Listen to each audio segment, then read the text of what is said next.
Hello everybody, welcome back. I'm the Strategy Professor, and today we're going to be looking at the 10.8 patch notes. So as always, if you enjoy the content, please be sure to like and subscribe. It really helps out with the channel. Come by, check out the stream. We start every night around 10:30 p.m. Eastern Standard Time.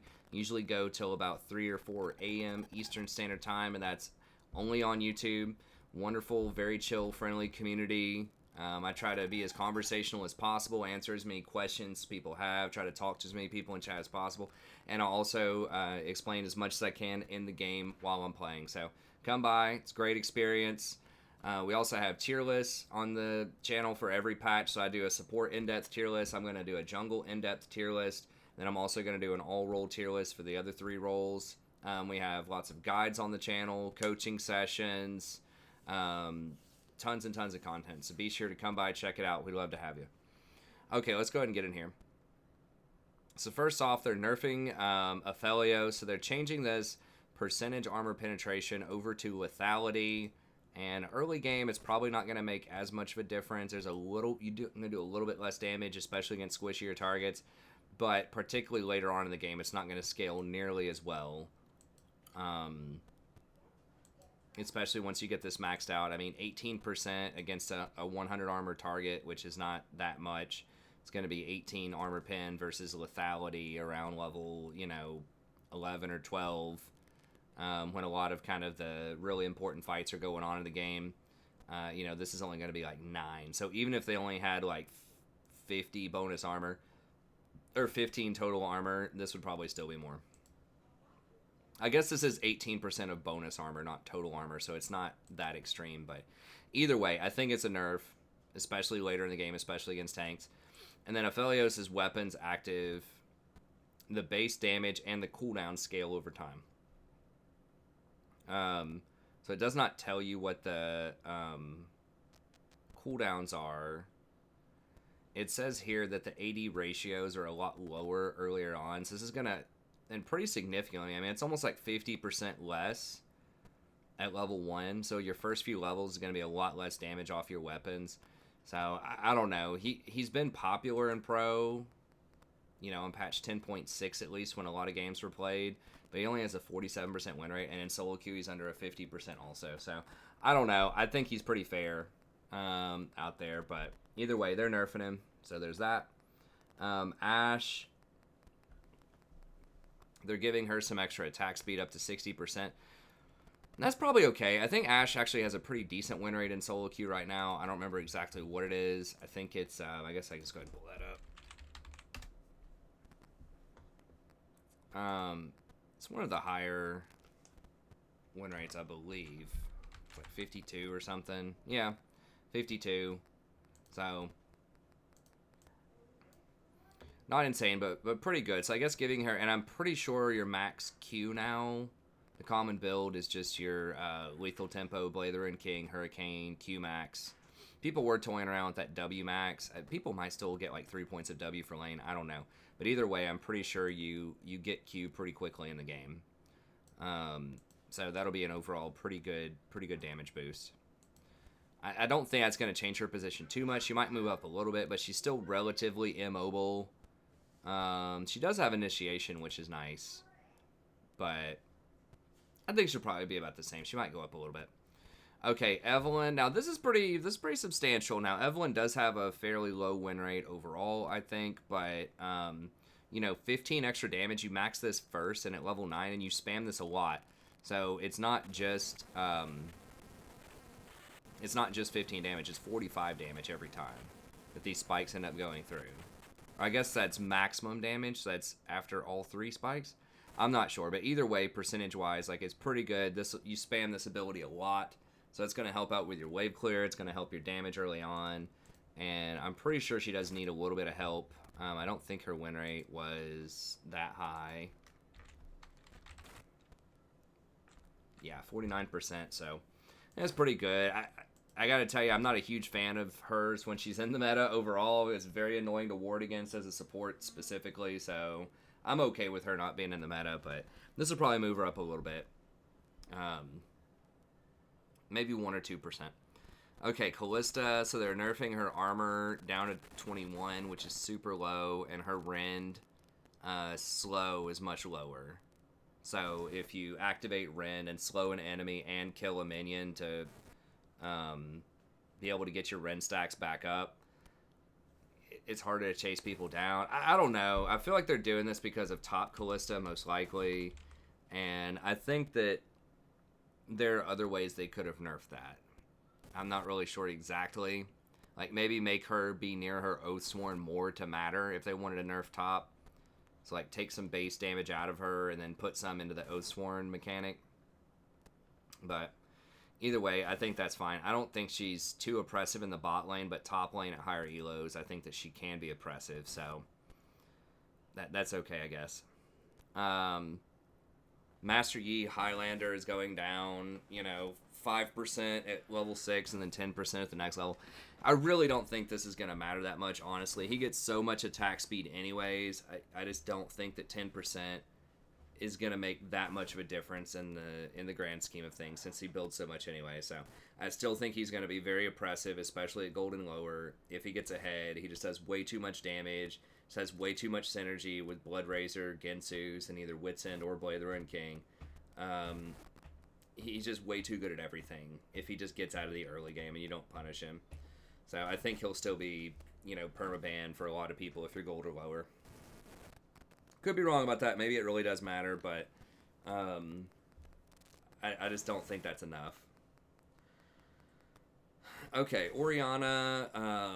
Now, they're giving her some utility, so not that much more damage. In fact, not any more damage, but this right here, this going 10% extra slow and 10% extra movement speed, that is interesting, especially for, like, Oriana's, like, never really a support.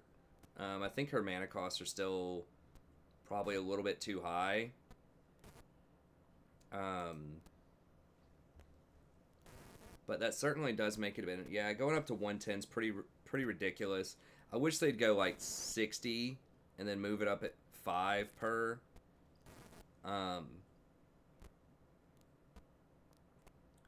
But it's certainly pretty interesting. I mean, her shield amount goes up to 220. It is on a 9-second cooldown, so that's a long time. And it does give out the resistances, but it's only 60 mana.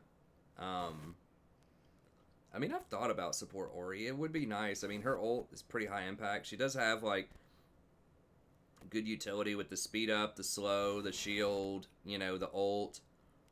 I think she would be a really fun support, but I feel like this is too expensive for support. I mean, I guess maybe you could try to get Ludens or something, but I feel like she's just very, very dependent on getting, like, Ludens and maybe blue buffs and things like that to make her work.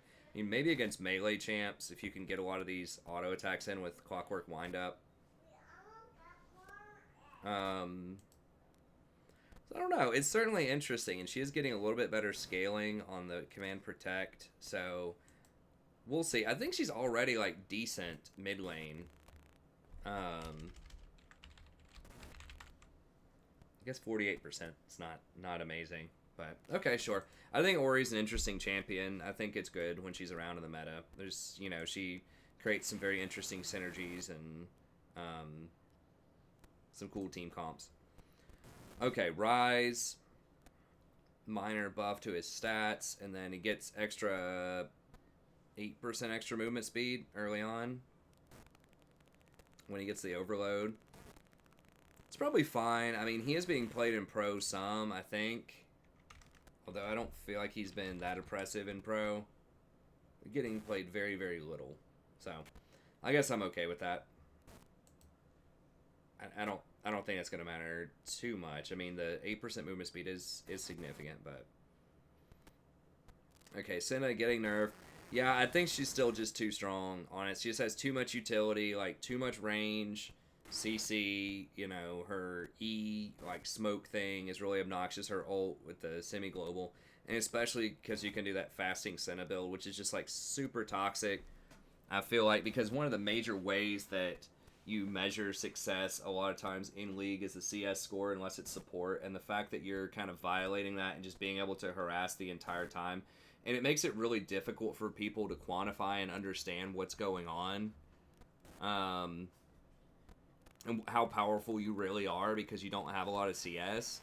you know, they have to go through the calculations and say, okay, well, you have all this money from your gold item and, you know, all of these other things. It's just not really healthy for the game, I think. I want the song. You want the song, Rory? Is that what you want? Yeah.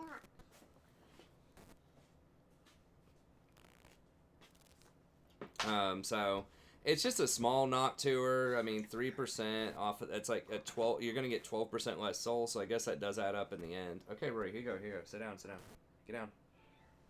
Okay, here you go. You got to go watch it in there though with mommy. Okay. But I want to. I want to.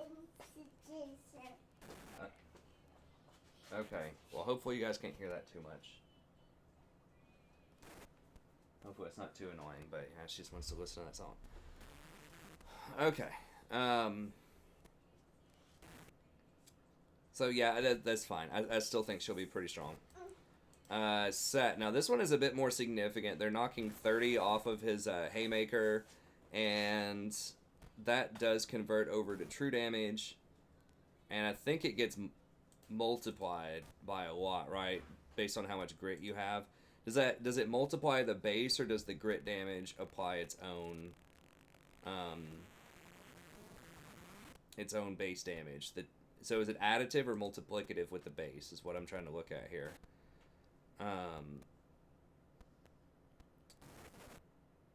Physical damage that could be true damage. Okay, so it goes to 210 plus 25% plus 10% of your bonus AD of expended grit. Okay, so it's not multiplicative, it's base. So if you have up to 50% of his max health, so if you have 1,000 HP, then you can get 500 grit, and then this would be 100 damage on top of that, and if you have 100 bonus AD, that'd be an extra 10. It'd be 125 damage plus 10, be 135 damage. So 1,500 is probably closer, so that'd be 750%. Of that would be like, I don't know, 200-ish, 210. Okay, so if this would have made it 410 true damage, then it's getting, what, 30 knocked off. It's going down to 380 true damage. Okay, so maybe it doesn't matter that much because the grit doesn't... It scales additively with the grit, not multiplicatively. But I think it will bring him down a little bit. It'll bring him down a little bit. Especially, you know, for those hits where you're not, like, fully charged up. We'll see. I think he'll still be pretty good, but that will knock him down a peg. Okay, Soraka. So maybe he'll go down like 1%, something like that. Soraka gets 50 extra mana level 1, and they're lowering the star call to 45. This is actually really nice, because now that was one of her things, is she can keep spamming those Qs, because they're not guaranteed to hit. I'll have to reevaluate the nerfs. I think they gave her back a little bit on her Q. A little bit of the healing, but it wasn't a lot a patch or two ago. We are starting to get some more tanks in the meta. Nautilus and Leona, and some of those have been nerfed. People are starting to play Taric more. She's awesome into Taric. So if people start going for more of these like peeler tanks that are just going to farm off with you, Taric's, Janna, I guess Janna's not a tank, but if you start to see like Taric, Sona's, Janna's, especially Taric, I think she beats the daylights out of Taric most of the time because she just outscales him. It's like, okay, your whole team just went invincible. I'll just heal my whole team through whatever you're going to do. At least she used to before she got nerfed a lot, so... Looks like they didn't heal it. This used to be up much higher. Now, they did give a base heal. I'm going to have to go through and look at this. Now, you personally, it doesn't use as much health.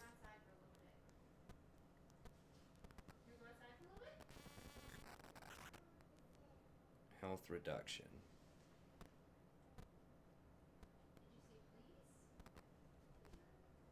I think the damage is the same, but the total self-heal is down 70.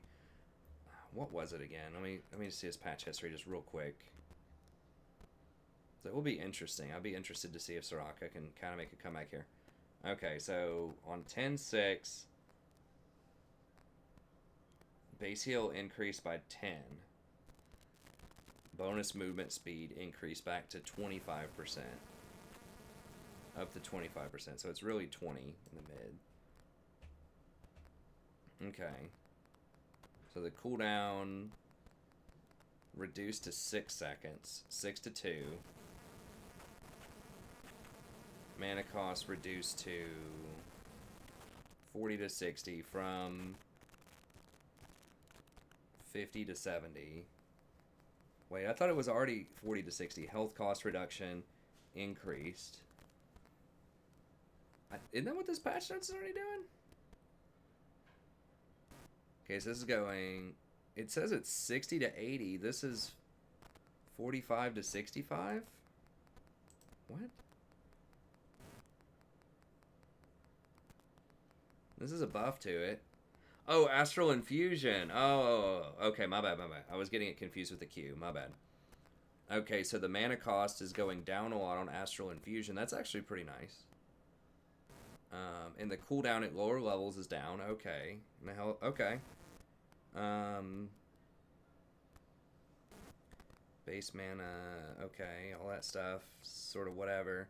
Okay, this. So it used to be 50%. Now it's 30%. Okay, so that's a big hit. And this, God. It used to be 140.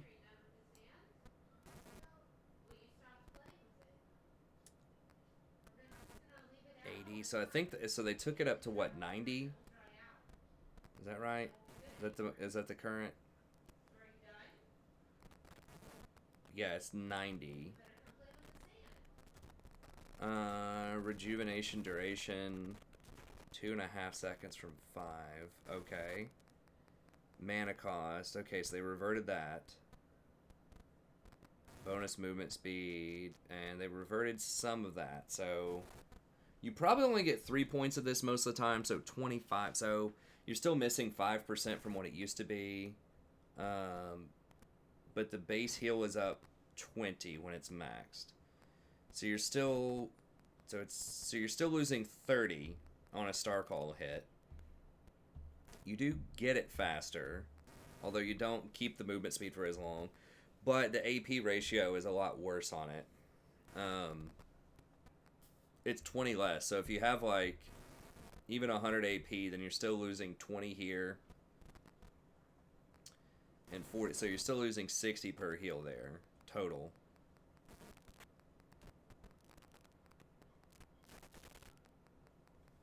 I don't know. And that's still pretty rough. So I'm not sure if she's going to be able to totally get back in, but they have nerfed some of her competition. They nerfed Senna, who competes for her for the same type of thing. And then they also nerfed, they've nerfed Leona and Nautilus and their damage in the early game, who are major threats to her.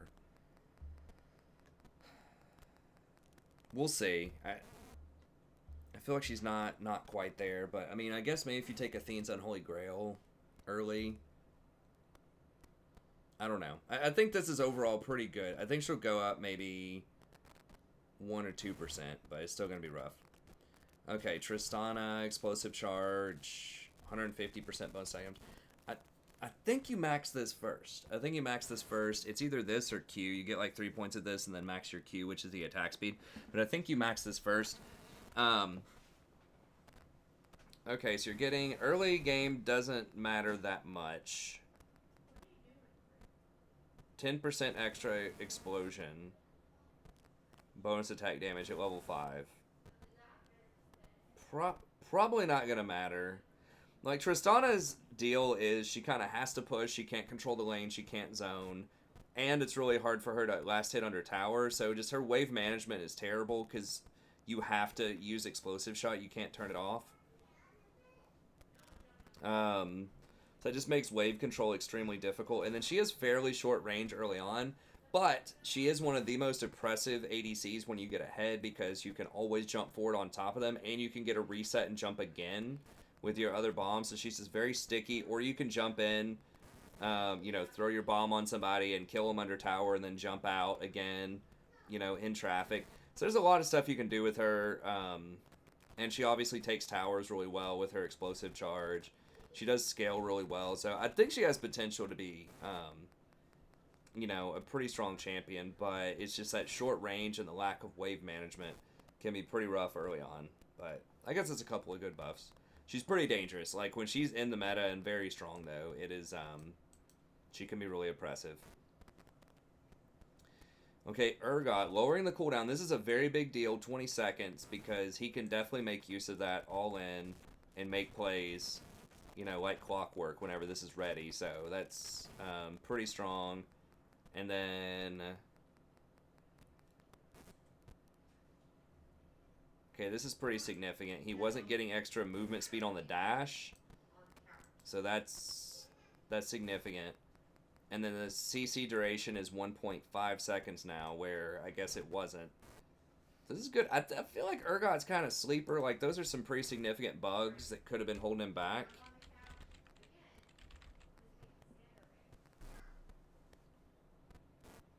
I feel like the new Death Stance should be good for him. I don't know his exact ratios, but I think the survivability is good. He's got that shield. I don't know how... I don't think that shield's super spammable. But anything with, like, healing and shielding and stuff like that, it's going to be better with resistances, right? So, like, Aatrox, especially stuff that has relatively low attack damage ratio. Now, this is each shot does this, I think. 36% total attack damage. So his bonus AD is pretty good. So I'm not sure how much Death Stance is going to, like, fully impact him, but I think just, like, Cleaver Death Stance is still going to be pretty good on him. So I don't know. I guess he doesn't have a huge win rate right now. I don't remember what all of his nerfs were. They were at the beginning of the year last year. Beginning to mid of the year of last year. But I could definitely see him being pretty good. I mean, he stacks Conquer basically instantly. He applies, like, Black Cleaver stacks instantly. He has really good utility when he executes someone with that grind. If he's near other people, it fears him for, like, 2 seconds or something. I guess just 1.5 seconds, but it feels like forever. So I don't know. I'm not really 100% sure why he's out of the meta right now, but this should certainly help. So I expect him to probably get 3, maybe even 4% win rate off of that. Okay, Chain of Corruption, 20 extra seconds. He is being played a lot in Pro. I don't feel like he was out of line. I think it's a 49% in solo queue. I think he's pretty low in solo queue, actually.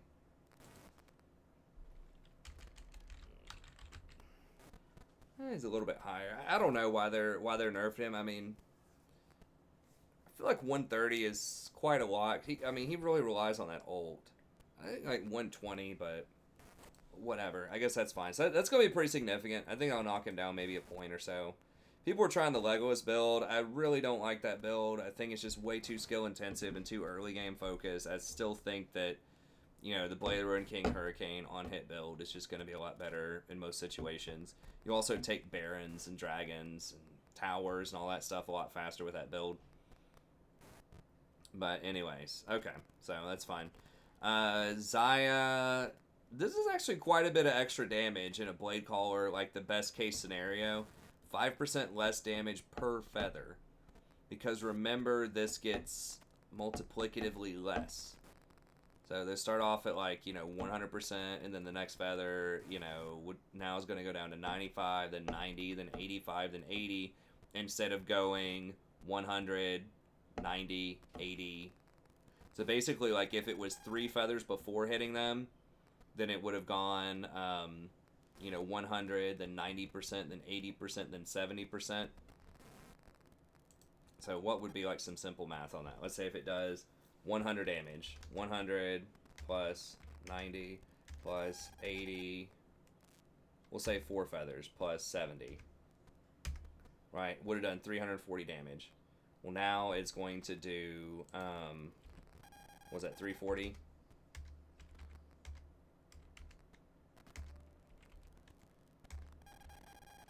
Oh,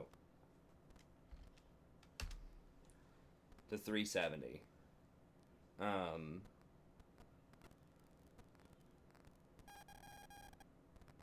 think that's correct, right? Is that what I did? I haven't really had a lot of sleep, to be perfectly honest with you. Okay, so 340. So it doesn't work out exactly like clean math, but I mean, that's like 9% more damage on her blade caller.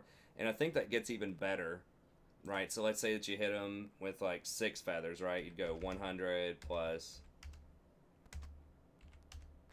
3, 4, 5, 6. So 6 is 450 versus here 1, 2, 3, 4, 5, 6. That's 525.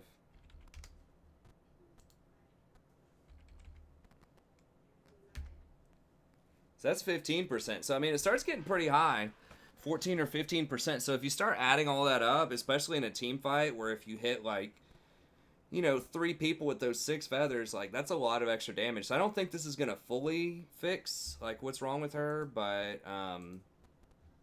it's certainly gonna be pretty nice. They need to lower her ult. It is absurd that something that is a personal protection ultimate, which has the potential to do some AoE burst damage, but is mostly for personal protection, is 160 seconds. Like, anything that's 160 seconds like that should be very large, like, high probability CC, like maybe a Mumu's ult. I think a Mumu's ult should be closer to, like, 130. But it should be, like, a global, you know, threat, right? It should be something like a Soraka, a Shen's ult, a TF. Like, it should be a very big prime time playmaking ability. And I just feel like that's so integral to her kit that was just way out of line to make it 160. It's just, it used to be 120. 120 might be a little light, but you know, I think like 140, something like that, 130. I think she's so vulnerable when she doesn't have that. But I mean, the thing is, Rakan is one of the best supports out there right now, and if she's really good with Rakan, I mean, you still see them a lot of times in Pro together.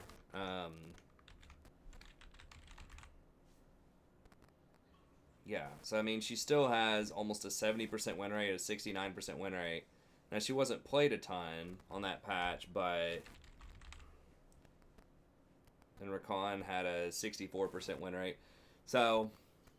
I don't know. I mean, I am a little biased because I do love Rakan, and I wish that Ziya was a lot better to go with him in solo queue, but I guess I'll take it. I'll take what I can get. So I do wish they lowered the ult timer by 20 seconds, but this is still a pretty significant buff. So her win rate in solo queue, I think, is fairly low.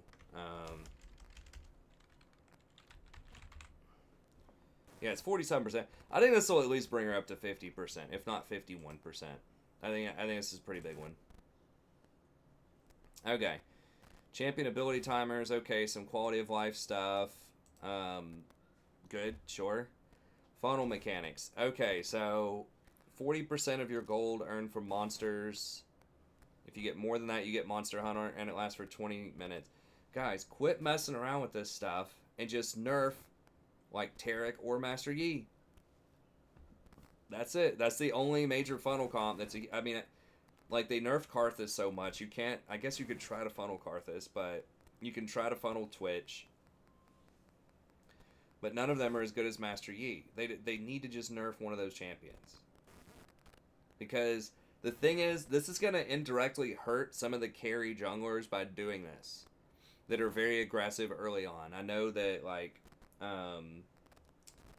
Kobe, for the LCS commentator, was talking about this. Even when the nerfs weren't this heavy... And this is getting pretty heavy. Now, yes, you shouldn't be farming lanes a lot, but if, like, you know, earlier in the game, you know, if you get a level 2 gank or whatever and you kill the enemy and your ally dies and you just need to push a wave, like, you shouldn't automatically get into the penalty for that, like, that fast, which you would. You know, if you, like, go gank as, you know, Olaf or something, level 2, and then you just clear that wave and push it in, you're already going to be in the Monster Hunter penalty.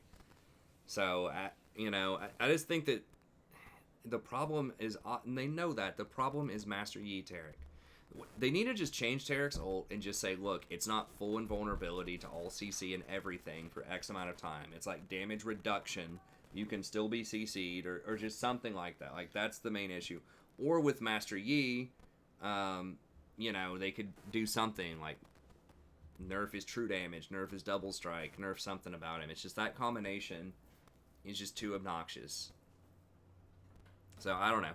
I guess they're doing this. With most junglers, I suppose it won't matter, but it still is a nerf to junglers, especially junglers that are ahead, that might end up taking some lane farm because the laner died when they got a successful gank off. Or they have to push a side lane. I find myself having to do it on the Smurf all the time. People won't push side lanes. I'm trying to set up for a dragon, trying to set up for Rift or whatever, or like just covering for mid. Let's say your mid lane Fizz rotates bottom. Their mid laner doesn't rotate, and you just have to, and instead of you're like on your top side of your jungle there, and their Victor is pushing into the tower, sometimes you have to go up and catch that wave and hold it even. Or maybe all of them decided to go push bottom, and you have Rift Herald, and then you just push mid and drop the Rift Herald. So there are several times where you might end up needing to grab some farm from the lanes, depending on rotations, where you're trying to get priority, who's dead, all of that stuff. And that shows up a lot more than you would think, especially in gold and lower, because people don't know how to manage waves most of the time. They don't think about wave priority that much. And so this can affect, even some, like I play Nunu a lot, or like a Mumu or Zac, and you just need to clear waves, and it still could end up affecting you. I haven't done the exact math, how much of a difference this is going to make, but I just feel like this is a really crude way to go about it when you know dang well which two champions are the problem. So just nerf those two champions. I don't know. Or nerf their synergy or something together. I don't know.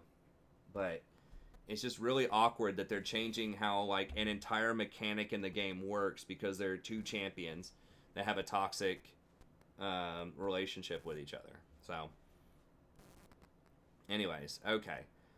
Now this next one here is something that I severely disagree with.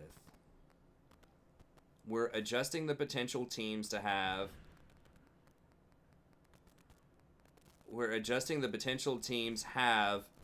to snowball early to make sure that your games don't go wildly out of control.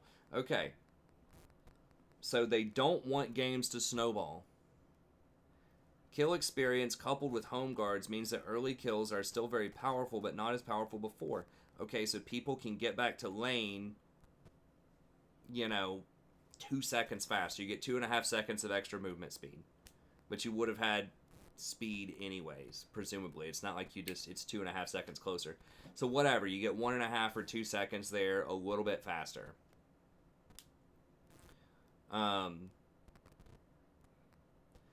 Shifting the type of kills to solo ones also helps give individual agency. No, what you mean is it gives mid lane and top lane more power. It's not individual agency, because if I'm a support and I'm in lane with another person, that's taking agency away from me. Because now the mid laner is going to be 5 levels ahead of me because he killed my mid laner, 3 or 4 times. So now not only are they going to have, an extra couple of items on everyone else in the game, but now they're going to have an extra couple of levels potentially too. Mid lane and top lane, those two get the agency. Jungler doesn't get it. Most of the time when they get kills, someone else is around. ADC doesn't get it. When they get kills, someone else is around. Support doesn't get it. When they get kills, someone else is around. This is a direct buff to mid lane and top lane, which I think are the two most snowbally influential roles in the whole game, because they already have higher levels than everybody else. They usually have, if not the highest, then some of the highest gold, and especially when you're talking about mid lane, they have really high roam potential too.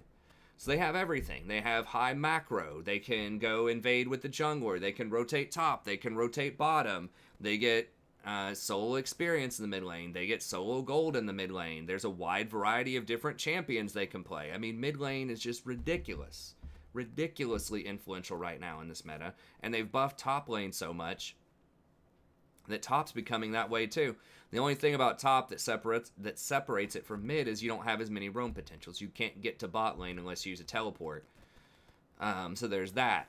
But in general, top already snowballs super hard. If you're playing something like, you're playing against like a Tryndamere, a Jax, an Irelia, you know, all of these fighters top lane, if they get 2 or 3 kills, you know, they can get out of control.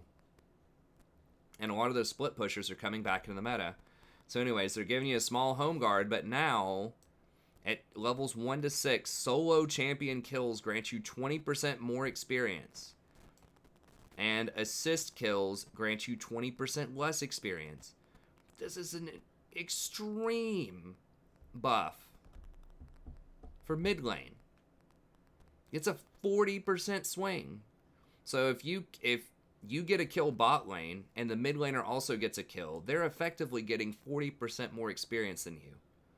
Because you're getting 20% less now and they're getting 20% more.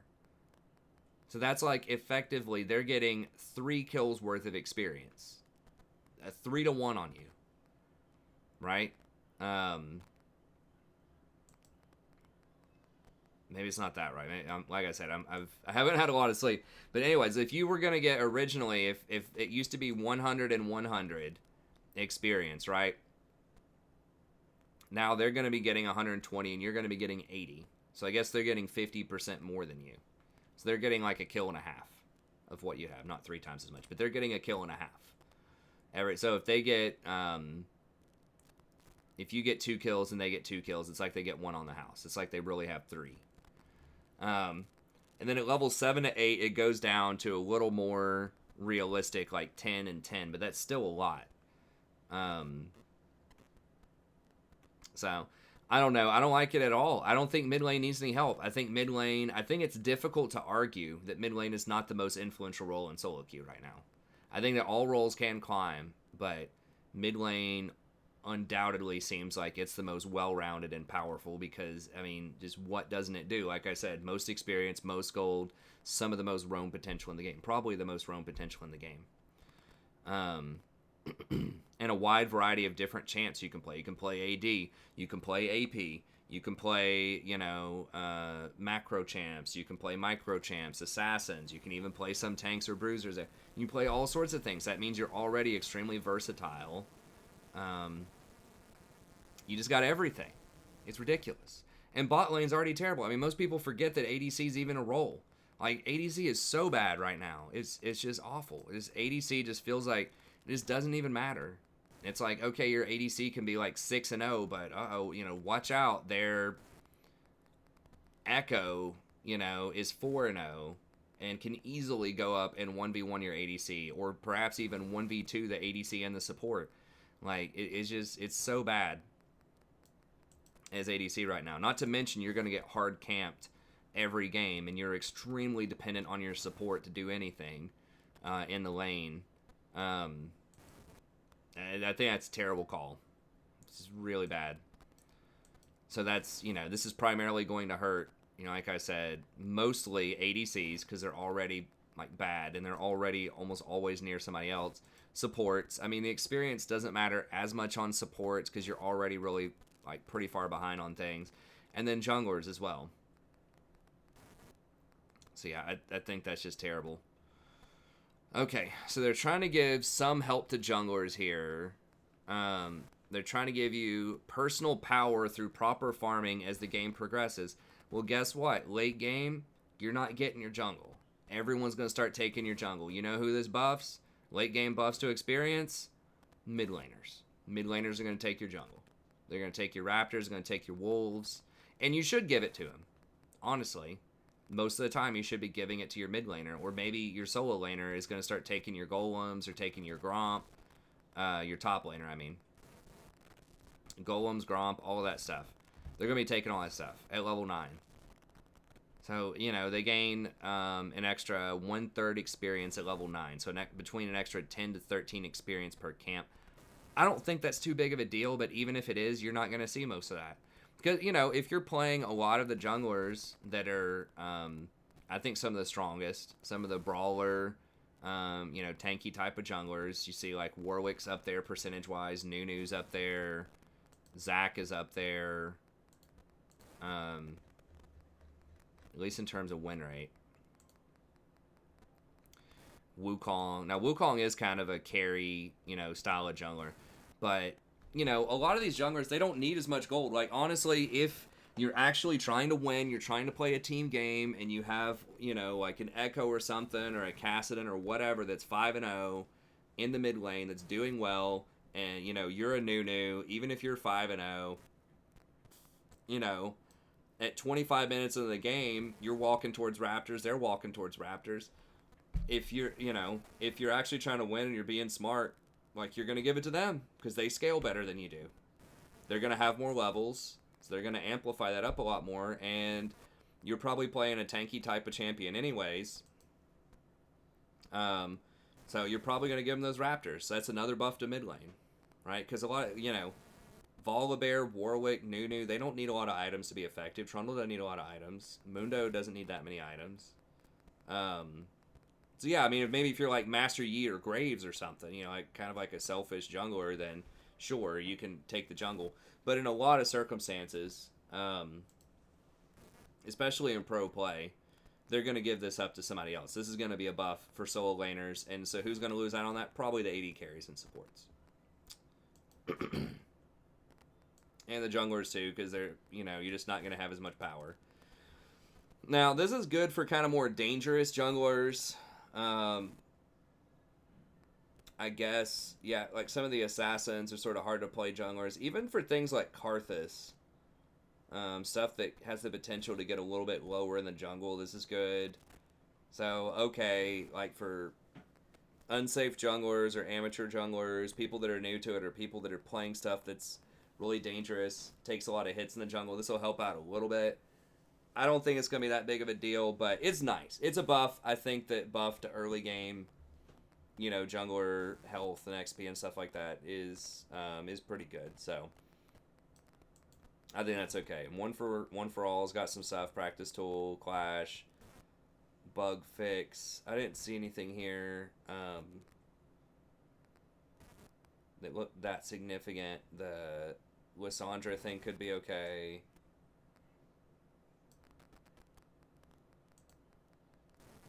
Okay, so they're changing Oracle Wind's Trinket, actually. Alright, so,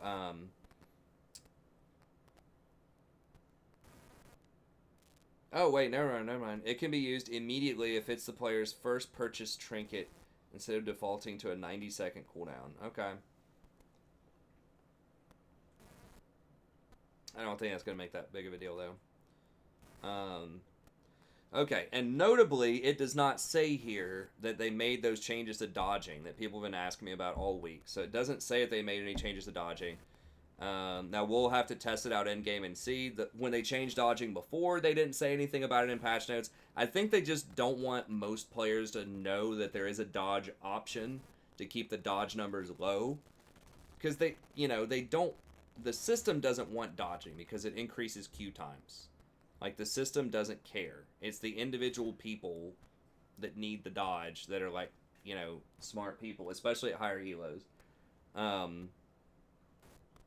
So we'll see how that pans out, but I don't see anything in these patch notes that's referencing dodging at all. But once again, when they changed it before, like mid-December or January, whenever they changed it, they didn't say anything in the patch notes either. So I'm sure we'll get opportunities to test it out with YOLO Q here. But, anyways. Okay, that's going to be it. Thank you very much. As always, I appreciate it. Be sure to like and subscribe if you enjoy the content, and I'll see you next time. Have a great day.